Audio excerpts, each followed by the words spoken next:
Hey, good morning, good evening, and good afternoon, everyone. This is Anna, and I'm back with the new 11 updates. Okay, we have seen many videos related to transformed Wings One and what is roadmap still. Today, we are going to cover each and every topic which will be related to 11 Wings One. Okay, so start with a new quote. Stay positive, better days are on the way. ठीक है। सो transformed wings one मतलब हमारी जो पहले DCA और टीएसएलपी होती थी उसको मिला के ट्रांसफॉर्म्ड विंग्स वन बनाया है, ये हम सबको पता है। तो आज हम उसके सारे क्राइटेरियाज देखेंगे। हम बेसिक से स्टार्ट करेंगे। मतलब जो इंसान को इलेवेट के बारे में सब कुछ पता है ये उसके लिए भी है, क्योंकि आज हम इस वीडियो में देखने वाले हैं कि इम्पॉर्टेंट डेट्स जो अनाउंस की है इलेवेट कम्युनिटी ने, related to cut off eligibility, related to medical assessment, related to mock test. आज सारे डेट्स देखेंगे। प्लस जो इंसान को इलेवेट के बारे में कुछ नहीं पता उसके लिए एक फास्ट फॉरवर्ड रोड मैप भी बताऊंगी कि एग्जैक्टली ट्रांसफॉर्म्ड विंग्स वन है क्या। Then let's go forward. या स्टार्ट करने से पहले आज हम एक इंट्रोडक्शन देखेंगे। This is our website www.anlaksha.tech। ये वेबसाइट ऑफिशियली हमारे चैनल की है जो अभी कुछ दिन पहले लॉन्च करी गई है।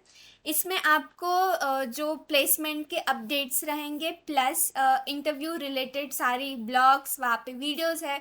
इंटरव्यू से रिलेटेड कोई भी एनएमसी हो, एमएनसी सॉरी कोई भी हो, उसमें जो आपको इंटरव्यूज़ के क्वेश्चन पूछे जाते हैं उसके रिलेटेड वीडियोस मिलेंगे, ब्लॉग्स मिलेंगे। और कुछ दिनों के बाद आपको शायद से इस पे अपडेट्स भी मिलेंगे जब कौन कौन सी हायरिंग्स चल रही है उसके बारे में।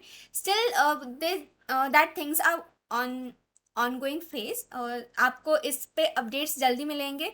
लेकिन तब तक के लिए आप इस वेबसाइट को जाके ज़रूर चेक करना। आपको रिलेटेड बहुत सारी चीज़ें आपको इससे मिल जाएंगी। ठीक है। ओके, सो मूव करते हैं कंप्लीट रोड मैप पे। पहला है डिजिटल, दूसरा है इनोवेटर। तो डिजिटल के लिए आप सबको पता है कि हमें दो ट्रैक्स कंप्लीट करने हैं। तो दो ट्रैक्स कौन से रहेंगे? तो पहला रहेगा टीएसएलपी ट्रैक जो टेक्नोलॉजी का रहेगा, या फिर डीसीए का टेक ट्रैक। दोनों आपको डिस्टिंक्शन में चाहिए। ये पहला है, मतलब ट्रैक वन होगा आपका टीएसएलपी डिस्टिंक्शन, या फिर ट्रैक वन ही आपका टीएसएलपी सॉरी डीसीए का टेक्नोलॉजी रहेगा। डीसीए टेक्नोलॉजी में कौन कौन से आते हैं आप सबको पता है। इलेवेट कम्युनिटी में वो पोस्ट भी किया है कि कौन कौन सी टेक्नोलॉजीज उसमें इंक्लूडेड है। आप विदाउट एनी सेल्फ डिक्लेरेशन और without having any prior learning you can directly go through registration, and after that जो भी एग्ज़ाम होगी आप वहाँ पे जा सकते हो और एग्ज़ाम दे सकते हो। ठीक है। उसके लिए आपको कोई भी लर्निंग क्राइटेरिया कंप्लीट करने की ज़रूरत नहीं है for DCA technology tracks. And जो सेकेंड है टीएसएलपी टेक्नोलॉजी ट्रैक, वो आपको कंप्लीट करना है उसका लर्निंग मॉड्यूल। अगर आपके पास नॉलेज है तो आप डायरेक्ट पाथ से जाके डायरेक्टली हैंड्स ऑन कंप्लीट कर सकते हो। एंड प्लस इस साइकिल के लिए जो मई में अभी होगी, इलेवेट कम्युनिटी ने सेल्फ डिक्लेरेशन का ऑप्शन भी ओपन रखा है for TSLP technology tracks plus non technology tracks, कि अगर आपको नॉलेज आता है तो आप डायरेक्टली जाके वो सेल्फ डिक्लेयर कर सकते हो एंड डायरेक्टली एग्जाम में बैठ सकते हो। ठीक है। ये हो गया डिजिटल का पहला ट्रैक जो आपका रहेगा, या तो टेक्नोलॉजी रहेगी टीएसएलपी की, या फिर डीसीए टेक्नोलॉजी रहेगी, जो दोनों आपको डिस्टिंक्शन में चाहिए। और जो ट्रैक टू रहेगा, तो आप कौन सा भी ट्रैक ले सकते हो। टीएसएलपी का टेक ले सकते हो। अगर नॉन टेक ले रहे हो लाइक प्रोसेस, आर्टिकुलेशन और बिजनेस स्किल्स, तो आपको वो कंपलसरी डिस्टिंक्शन में चाहिए। और अगर आप टीएसएलपी टेक्नोलॉजी के साथ कोई दूसरा टीएसएलपी ले रहे हो, या फिर डीसीए के साथ कोई दूसरा टीएसएलपी का ट्रैक ले रहे हो, तो आपको वो पास में चल जाएगा। उसमें आपको डिस्टिंक्शन की ज़रूरत नहीं पड़ेगी। ठीक है। तो ये हो गया डिजिटल। हाँ, डिजिटल का क्राइटेरिया ये है कि आपकी प्रोफाइल या तो स्मार्ट चाहिए या फिर निंजा चाहिए। ये डिजिटल के तभी जाके आप डिजिटल के लिए एलिजिबल रहोगे। और आपका जो वर्क परफॉर्मेंस है, मतलब आपको बैंड ए चाहिए या फिर बी चाहिए। अगर रेटिंग मिली है तो वो 4 या फिर 5 चलेगी। प्लस अगर आप फ्रेशर हो और आपको इससे पहले कोई बैंड नहीं मिला है या फिर कोई रेटिंग्स नहीं मिली है, तो आपका लर्निंग क्राइटेरिया ही उन्होंने इंक्लूड किया जाएगा। मतलब ऐसे समझ लो कि आपने लर्निंग मॉड्यूल कंप्लीट कर लिया तो आप उसके लिए एलिजिबल हो जाओगे।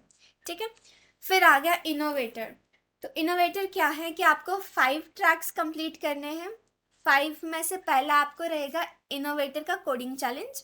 लेकिन वो इनोवेटर कोडिंग चैलेंज देने के लिए आपको एक कंपलसरी TSLP का टेक्नोलॉजी ट्रैक डिस्टिंक्शन में कंप्लीटेड लगेगा। ये उसका एलिजिबिलिटी क्राइटेरिया है इनोवेटर के कोडिंग चैलेंज के लिए। सेकंड, बिजनेस स्किल ट्रैक आएगा, फिर आर्टिकुलेशन प्रोसेस। एंड जो 5th ट्रैक रहेगा वो या तो TSLP का टेक्नोलॉजी का रहेगा, या फिर DCA टेक्नोलॉजी, या फिर यूनिट इलेक्टिव्स। तीनों में से कोई आप एक कर सकते हो, और ये पांचों के पांचों ट्रैक आपको डिस्टिंक्शन में कंप्लीट करने हैं।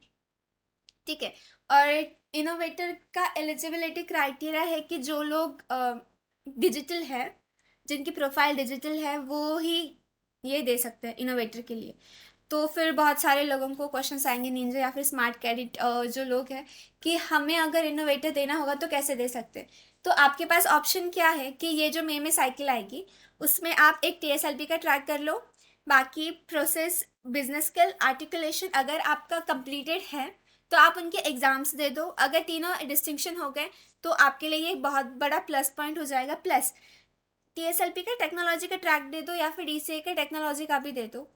अगर TSLP का टेक्नोलॉजी का हो गया डिस्टिंक्शन में, तो आप जो नेक्स्ट साइकिल आएगी मे में, मई के बाद आएगी, शायद अगस्त में रहेगी वो। तो अगस्त में आप इनोवेटर कोडिंग चैलेंज के लिए एलिजिबल हो जाओगे, क्योंकि आपने मई में तो टेक्नोलॉजी का टैक्स कंप्लीट किया है डिस्टिंक्शन में। तो ऐसे हो जाएगा कि अगस्त की साइकिल में आपको सिर्फ वो इनोवेटर कोडिंग चैलेंज देना पड़ेगा, और वो देना पड़ेगा तो आप इनोवेटर हो जाओगे 2 साइकिल के अंदर। तो ये जस्ट डिजिटल के लिए है कि सॉरी, जो स्मार्ट कैडेट्स है उनके लिए है, या फिर जो निंजा कैडेट्स है जो डायरेक्टली 2 साइकिल में इनोवेटर चाहते हैं। और बाकी जिन्होंने इससे पहले कभी TSLP देखी, उनका है ऑलरेडी टेक्नोलॉजी ट्रैक डिस्टिंक्शन में, तो ऑफकोर्स वो ये साइकिल में सारे पांचों ट्रैक्स कंप्लीट करके इनोवेटर ले सकते हैं। डिजिटल का आप सबको पता है कि 7 LPA का कंपेंसेशन मिलता है, और इनोवेटर के लिए 12 का है। बट अभी जो ये जो ट्रांसफॉर्म्ड विंग्स 1 हुई है तो बहुत सारी चीज़ें चेंज हुई है, तो शायद कंपेंसेशन चेंज हो सकता है, बट कंफर्म अभी नहीं बता सकते कुछ। ठीक है, ये हो गया कंप्लीट रोड मैप डिजिटल के लिए और इनोवेटर के लिए। अगर इससे रिलेटेड कोई डाउट हो तो आप कमेंट सेक्शन में पूछ सकते हो। ओके, नेक्स्ट अभी है हमारी इम्पॉर्टेंट डेट्स क्या है। Exam registration, learning cut off date, unit elective confirmation mail, mock assessment and TSLP confirmation. Okay, पहले से स्टार्ट करेंगे। एग्ज़ाम रजिस्ट्रेशन डेट ये अप्रोक्सीमेटली आपको अप्रैल के फर्स्ट वीक में मिलेगा। शायद 1 अप्रैल को ही आपको रजिस्ट्रेशन फॉर्म मिल जाएगा। ये अभी डिपेंड करता है कि फॉर्म्स सेंड वगैरह कौन कर रहे हैं, वो HR पे या फिर यूनिट पे डिपेंड करता है। और वो 11 की जो कम्युनिटी है उस पर डिपेंड करता है। मतलब HR नहीं, जो हमारे यूनिट्स रहते हैं, जैसे IT का हो गया, ITIS हो गया, BPS का यूनिट हो गया, तो ऐसे अलग अलग यूनिट रहते हैं। तो आपको फर्स्ट वीक ऑफ अप्रैल में डेफिनेटली एग्ज़ाम रजिस्ट्रेशन का फॉर्म मिलने वाला है। तो आप उसमें से रजिस्ट्रेशन करके एग्ज़ाम के लिए एलिजिबल हो जाओगे। ठीक है, सेकेंड नेक्स्ट थिंग है लर्निंग कट ऑफ डेट। तो लर्निंग कट ऑफ डेट जो हमारी है ना, वो है 30 अप्रैल। मतलब आप जो लर्निंग मॉड्यूल्स है आपके, जो 15205 IT के लिए एंड 15205 IT, सॉरी 15206 ITIS के लिए, तो उसमें जो आपने टेक्नोलॉजी के ट्रैक्स या फिर कोर जो बाकी के हैं, प्रोसेस, आर्टिकुलेशन वगैरह, अगर आप उसमें से लर्निंग कर रहे हो तो आपका जो क्राइटेरिया है वो कंप्लीट करने का, वो 30 अप्रैल है। उससे पहले पहले आपको वो कंप्लीट करना पड़ेगा। ठीक है, फिर हमारी नेक्स्ट डेट है यूनिट इलेक्टिव कंफर्मेशन में। ये ऐसे है कि अगर आपने यूनिट इलेक्टिव के लिए अपना फॉर्म भरा है, तो अगर आप उसके लिए एलिजिबल, डेफिनेटली उसके लिए कुछ तो रहेगा। या तो लर्निंग मॉड्यूल कंप्लीट करना पड़ेगा, या फिर आपको सेल्फ डिक्लेरेशन का कुछ रहेगा क्राइटेरिया। तो वो आपको यूनिट जो 11 कम्युनिटी है वो डेफिनेटली आपके साथ फॉरवर्ड करेगी। तो इसका जो कंफर्मेशन मेल है कि आप यूनिट इलेक्टिव के एग्ज़ाम दे सकते हो, वो आएगा आपको 4 मई के around. Okay, then mock assessment, आप सबको पता है कि टीसीएस जब भी कोई एग्ज़ाम लेती है तो उससे पहले हमें एक मॉक असेसमेंट देना पड़ता है कि एग्जैक्टली एग्ज़ाम्स कब कैसे होंगे, कब कब होंगे ऐसे नहीं, लेकिन कैसे होंगे, कौन से प्रोसेस में होंगे, क्या क्या क्वेश्चंस आ सकते हैं वैसे। तो ये जो मेटल की असेसमेंट रहेगी वो आपकी रहेगी 9th and 10th of May को, ठीक है, नेक्स्ट के भी नेक्स्ट मंथ में। देन टीएसएलपी का कंफर्मेशन, मतलब जो हमारा हॉल टिकट रहता है वो हॉल टिकट हमें मिलेगा 10th May के अराउंड। तो मतलब आप फिर आगे का शेड्यूल कर सकते हो कि हमारी एग्ज़ाम कब रहेगी, कैसे रहेगी और कौन सी डेट्स पे रहेगी, और उससे पहले आपको आपकी सारी प्रिपरेशंस कंप्लीट कर लेनी है क्योंकि 10th May के अराउंड आपको आपको हॉल टिकट मिल जाएगा। देन नेक्स्ट है कि यूनिक इलेक्टिव्स के जो ट्रैक्स हैं वो उसकी असेसमेंट आपकी स्टार्ट होगी 9th of May से, 9th-10th of May around start हो जाएगी और वो चलेगी 20 या फिर 23rd of May तक।